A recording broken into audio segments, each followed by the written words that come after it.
नमस्कार दोस्तों, आपका फिर से स्वागत है आपकी ऑनलाइन पाठशाला परिवार में। आज की इस वीडियो में हम बात करने वाले हैं उत्तराखंड के प्रीवियस ईयर्स पेपर्स को, जिसकी कि यह तीसरी वीडियो है। इससे पहले हम दो वीडियोस में बहुत सारे इंपॉर्टेंट क्वेश्चंस को डिस्कस कर चुके हैं। आज की वीडियो भी उनकी ही तरह इंपॉर्टेंट होने वाली है।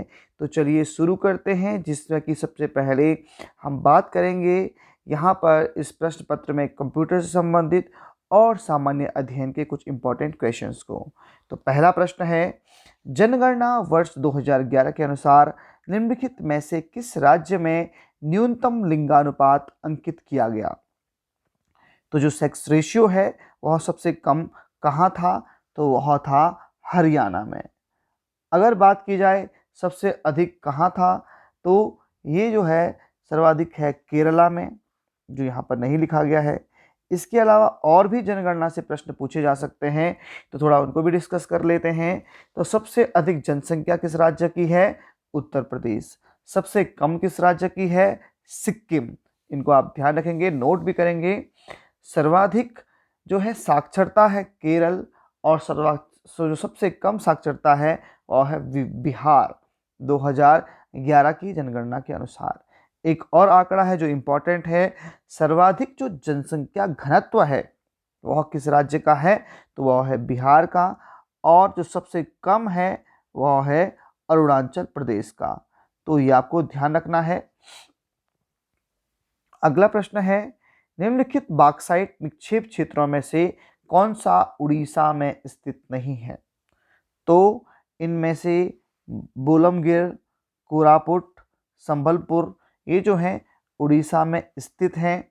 लेकिन जो डुमका है यह उड़ीसा में नहीं बल्कि यह झारखंड राज्य में स्थित है। तो ऑप्शन यहाँ पर सी सही हो जाएगा। अगला प्रश्न है, निम्नलिखित देशों में से कौन सा एक विश्व में कहवा उत्पादक देश नहीं है? कॉफ़ी का उत्पादन यह देश नहीं करता है, तो यह देश कौन सा है? तो यहाँ पर ऑप्शन है इक्वाडोर, कोलंबिया, ब्राज़ील और चिली। तो जो कहवा के उत्पादन में जो देश हैं, सबसे पहले नंबर पर आता है ब्राज़ील, उसके बाद आता है वियतनाम, उसके बाद आता है कोलंबिया, ये है तीसरे नंबर पर, उसके बाद है इंडोनेशिया, और उसके बाद है इथोपिया। लेकिन जो है यहाँ पर चिली जो है ये नहीं आता है, जो कि कहवा उत्पादन नहीं करता है। तो ऑप्शन नंबर जो डी है वो राइट हो जाएगा। अगला प्रश्न है, एल्गोरिथम की एक प्रमुख विशेषता है, तो ये है गिनित। ऑप्शन नंबर सी से इसको काउंट कर सकते हैं, तो इसलिए ये सी सही आंसर हो जाएगा। अगला प्रश्न है, हाई लेवल भाषा में जो प्रोग्राम लिखा जाता है उसे कहते हैं, तो उसे क्या कहते हैं? तो उसे कहा जाता है सोर्स प्रोग्राम। तो option number C right answer. Next question है, ऑब्जेक्ट ओरिएंटेड प्रोग्रामिंग भाषा का उदाहरण है, तो ये है जावा, जो कि क्या है? ऑब्जेक्ट ओरिएंटेड प्रोग्रामिंग है। तो Java option number B right answer. अगला प्रश्न है, अटल वयो अभ्युदय योजना ABYAY किसके लिए है? तो योजना से संबंधित प्रश्न भी पूछे जाते हैं। तो यह जो योजना है ये किसके लिए है? तो ये योजना है वरिष्ठ नागरिकों के लिए, नाम से पता चल रहा है वयो, तो वरिष्ठ नागरिकों के लिए है अटल वयो अभ्युदय योजना। अगला है, कोविड-19 महामारी की हालातों में भारत में कौन सा क्षेत्र सबसे कम प्रभावित हुआ था और सकारात्मक वृद्धि इसने दिखाई थी?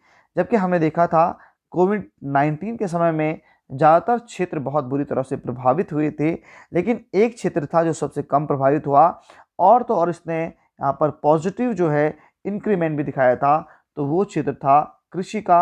Option number A. अगला है, निम्नलिखित में से कौन गणतंत्र दिवस 2023 का मुख्य अतिथि था? तो यहाँ पर ऑप्शन है, और जो राइट आंसर है वह है अब्देल फतेह अल सीसी। अब ये कौन है? ये जो है मिस्र देश के 16वें राष्ट्रपति हैं। कहाँ के हैं? मिस्र के 16वें राष्ट्रपति हैं। और इनकी खासियत क्या है? इनके जो है इनकी सिमिलैरिटी है हमारे पीएम मोदी के साथ, और वो ये है कि ये भी 2014 से लगातार मिस्र के प्रेसिडेंट हैं, जिस प्रकार यहाँ पर नरेंद्र मोदी हैं 2014 से प्रधानमंत्री। अगला है, निम्नलिखित में से किस राज्य या केंद्र शासित प्रदेश ने सामाजिक उन्नति सूचकांक 2022 में सर्वोच्च अंक प्राप्त किए? सामाजिक उन्नति सूचकांक में सर्वोच्च अंक प्राप्त किए हैं केरल ने। तो ऑप्शन नंबर ए राइट हो जाता है। अगला प्रश्न है, निम्नलिखित में से कौन सी टीमें फीफा वर्ल्ड कप 2022 के फाइनल में पहुंची थी? तो फीफा वर्ल्ड कप 2022 की अगर बात की जाए तो यहाँ पर दो टीमें अर्जेंटीना और फ्रांस ये पहुंची थी फाइनल में। अब इन दोनों में से विजेता कौन रहा? तो अर्जेंटीना जो है ये रही थी फाइनलिस्ट, विजेता रही थी, और उप विजेता रही थी फ्रांस। इसमें जो है टोटल 32 टीमों ने प्रतिभाग किया था, और इसका जो मेजबान देश था कहाँ पर हुआ? तो ये कतर में हुआ, और ऐसा पहली बार हुआ है कि ये किसी जो है एशिया महाद्वीप में पहली बार फीफा वर्ल्ड कप खेला गया, और ये कतर में खेला गया। और सर्वश्रेष्ठ खिलाड़ी का जो खिताब मिला था वो मिला था लियोनेल मेसी को। तो यहाँ पर ऑप्शन नंबर बी राइट है। अगला है, निम्नलिखित में से किस खेल से मौजूदा ओलंपिक चैंपियन नीरज चोपड़ा का संबंध है? तो ये हम सब जानते हैं इस प्रश्न को। तो इसका जो राइट आंसर है वो है भाला फेंक। नीरज चोपड़ा जो है ये संबंधित हैं भाला फेंक से। तो इन्होंने वर्ल्ड रिकॉर्ड बनाया था, 86.48 मीटर इन्होंने फेंका था, और वहाँ पर से ये वर्ल्ड पे नंबर 1 पे आ गए थे। और इनका जो व्यक्तिगत स्कोर है वो है 89.95, जो हाईएस्ट स्कोर है। एक बार इन्होंने 2022 में ये फेंका था, और ये वर्तमान में जो है इंडियन आर्मी में JCO पद पर कार्यरत भी हैं। तो ये भी हमको जानना है। और ऐसा पहली बार हुआ कि ट्रैक और जो फील्ड जो यहाँ पर है उसमें पहली बार गोल्ड भारत ने जो लाए हैं वो नीरज चोपड़ा लाए हैं। अगला है, जगदीप धनखड़ निम्न में से किस नेता को हराकर भारत के 14वें उपराष्ट्रपति बने हैं? तो हम जानते हैं हमारे जो हैं अभी वर्तमान में उपराष्ट्रपति हैं जगदीप धनखड़। तो इन्होंने जो है हराया है यशवंत सिन्हा को। तो option number D right answer है। नेक्स्ट क्वेश्चन है, प्रधानमंत्री ने निम्न में से किस स्थान पर 26वें राष्ट्रीय युवा महोत्सव का उद्घाटन किया? तो हुबली नामक स्थान पर प्रधानमंत्री मोदी ने राष्ट्रीय युवा महोत्सव का उद्घाटन किया, और जो ये हुबली है ये है कर्नाटक में। और जो ये राष्ट्रीय युवा महोत्सव है ये मनाया जाता है स्वामी विवेकानंद जी की जयंती पर, हर साल 12 से 16 जनवरी को तक ये मनाया जाता है, और 26वां मनाया गया हुबली कर्नाटक में।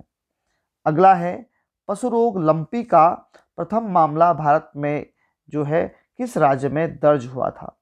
तो जो ये पशुओं पर ये रोग लगता है तो ये जो है उड़ीसा में सबसे पहले आया था लंपी रोग।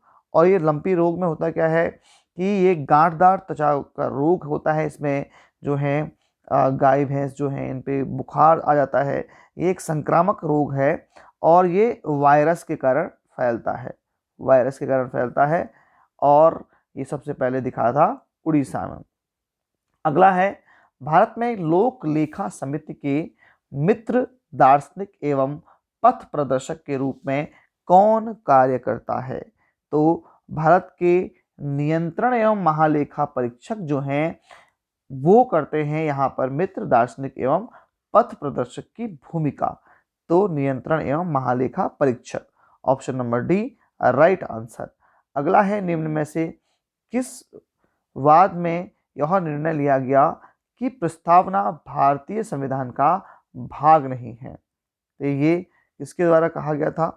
तो जो यहाँ पर बेरुबारी यूनियन इंड्री के द्वारा ये कहा गया कि प्रस्तावना जो है भारतीय संविधान का अंग नहीं है।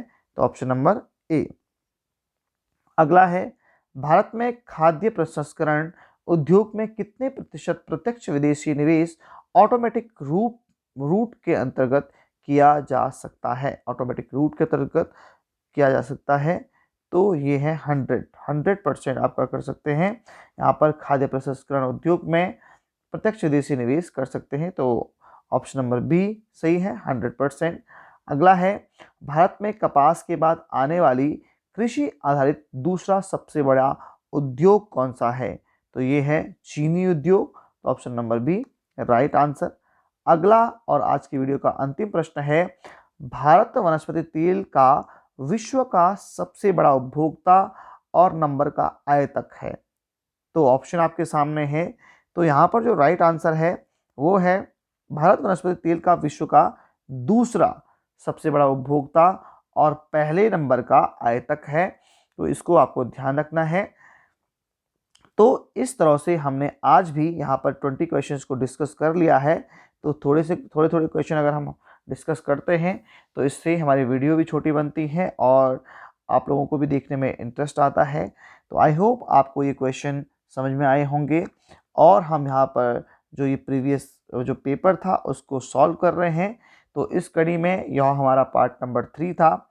उम्मीद है कि आपने इससे पहले भी हमारे वीडियोस देखी होंगी और उन पार्ट्स को सॉल्व किया होगा।